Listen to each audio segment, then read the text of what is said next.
High friends, welcome back to my YouTube channel হ'ব পৰা আৰু মোৰ এটি নতুন ভিডিঅ'লৈ আপোনালোক সকলোকে বহুত বেছি স্বাগতম জনাইছোঁ। আৰু যোৱাটো ভিডিঅ'ত আপোনালোকক কন্যাকুমাৰী দেখুৱালোঁ, ক'ত কেনেকৈ কি কৰিলোঁ। আৰু এটা লাষ্ট মন্দিৰ আছে, সেইটোত যোৱাৰ পিছত আমাৰ আজিৰ কন্যাকুমাৰীটো শেষ হ'ব। তাৰপিছত আমি আজি দুপৰীয়া যাম ৰামেশ্বৰমলৈকে বাছত, নাইট ছুপাৰত। তাৰপিছত নাইট ছুপাৰত গৈ ৰাতি মোটামুটি 2টামান বজাত পাম, 2টামান বজাত। তাৰপিছত আপোনালোকক দেখুৱাম ক'ত কেনেকৈ কি কৰোঁ। আৰু এয়া এতিয়া বৰ্তমান গৈ আছোঁ কন্যাকুমাৰীৰ মেইন মন্দিৰ, য'ত মানে কি বুলি কয় দৰ্শন কৰিব লাগে মেইন মন্দিৰ কন্যাকুমাৰীৰ। গতিকে টেম্পুৰে গৈ আছোঁ, গৈ সেইটো দেখিছেনে বগা বগা, সেইটোৱে আমি পালোৱে আৰু মোটামুটি।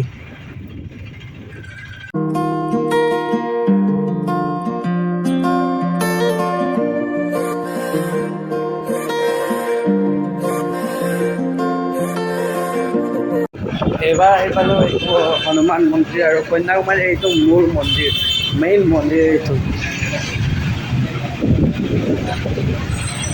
এইটোৱে হৈছে কন্যাকুমাৰীৰ মূল মন্দিৰ। গানাধি बताया गानाधि गानाधि।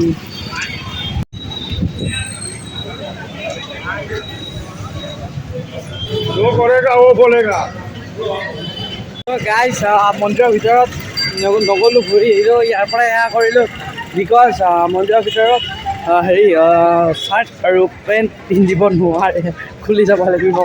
মই তলত জাঙিয়াটো পিন্ধি আহিছোঁ, জাঙিয়া আৰু ধুতি চুটি একো আনা নাই। গতিকে সেইকাৰণে ঘূৰি আহিলোঁ।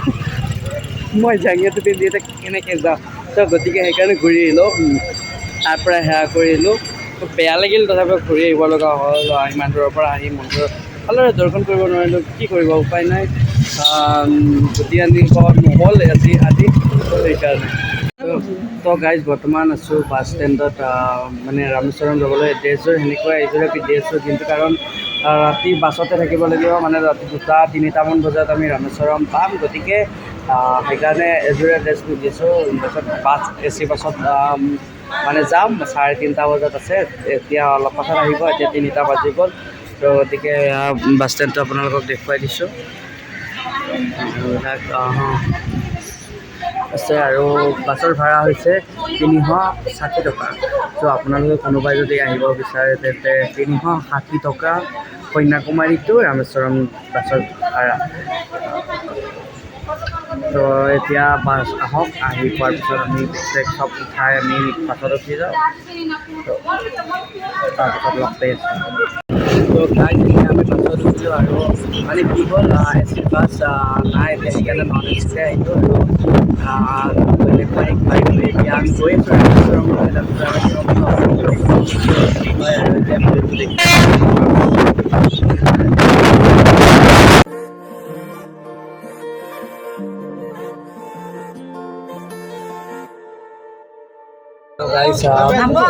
নাগেৰকলৰ পৰা আমি চেঞ্জ কৰি AC গাড়ী আহিলোঁ। এয়া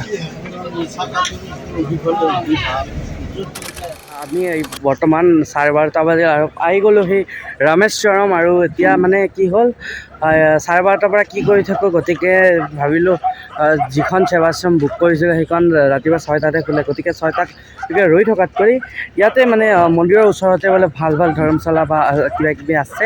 তো গতিকে এতিয়া অটো লৈ যাওঁ, কিন্তু তাৰ আগতে একাপ চাহ খাই আহোঁ।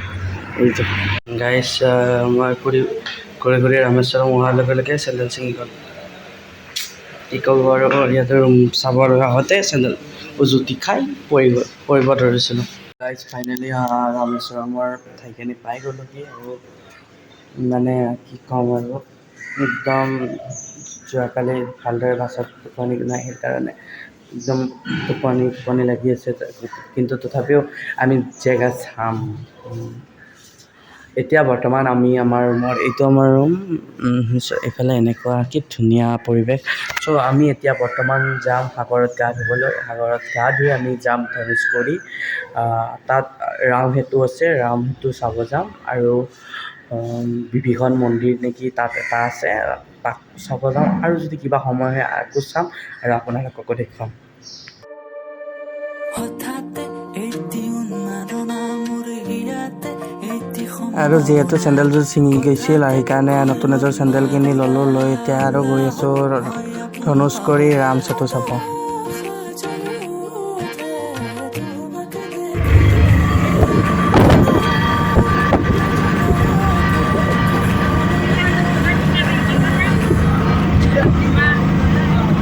তো গাইজ এইটো হৈছে আমি আহি পালোঁ এতিয়া ইয়াতে।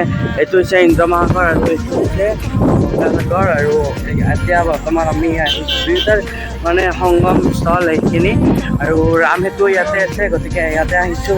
প্ৰথমে গা চা ধুই লওঁ, ধুই লৈ আমি ৰাম সেতুখন আগৰ তলত আছে, এতিয়া বৰ্তমান দেখা নাপায়। গতিকে তাৰপিছত সেইফালে শ্ৰীলংকা চিধা দূৰ আছে অলপ।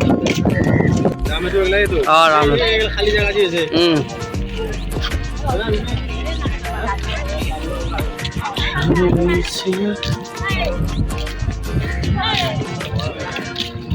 আহকচোন চাওঁ।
গা ধুম বুলি ভাবিছিলোঁ, কিন্তু মানে ইয়াতে চিকিউৰিটি গাৰ্ড পুলিচ চুলিচ চব আছে।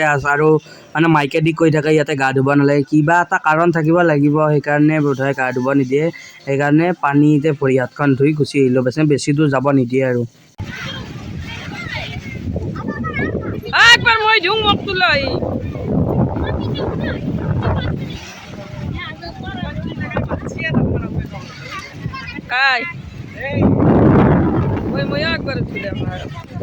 তো গাইজ ইয়াতে মানে কি হয়, কিবা গোটেই ৰিজন আছে, মানে গা ধুব নিদিয়ে ইয়াতে।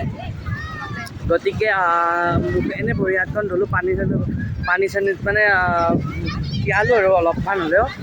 কিবা ৰিজন আছে মই নিজেও নাজানো। পুলিচে মানে মাতি থাকে, অলপমান দুখোজমান আগুৱাই গ'লে পুলিচে মাতে। তো গতিকে সেইকাৰণে নগ'লোঁ আৰু। এইফালে চাওঁ।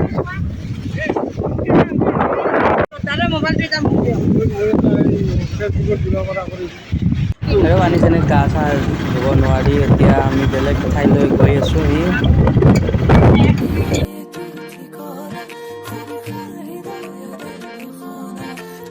এইখনে হৈছে ধনুষ্কৰী। আৰু মানে এইখন মানে এইটো এটা ষ্টেচন আছিলে, কিন্তু মানে এতিয়া চুনামিৰ কাৰণে এইটো ধ্বংস হৈ মানে এনেকুৱা অৱস্থা হৈ গৈছে এতিয়া। এইবাৰ আহিলোঁ আমি ইয়াতে বিভীষণ মন্দিৰ, য'ত বিভীষণক মানে ৰজা পতা হৈছিলে লংকা যুদ্ধৰ আগে আগে। গতিকে ইয়ালৈ আহিলোঁ।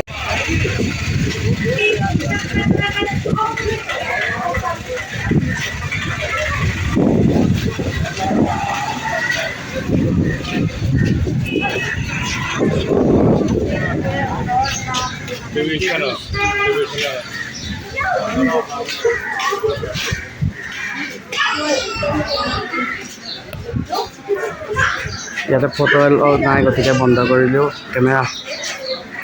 আৰু যেতিয়া ভগৱান শ্ৰীৰামে লংকালৈ যোৱাৰ আগে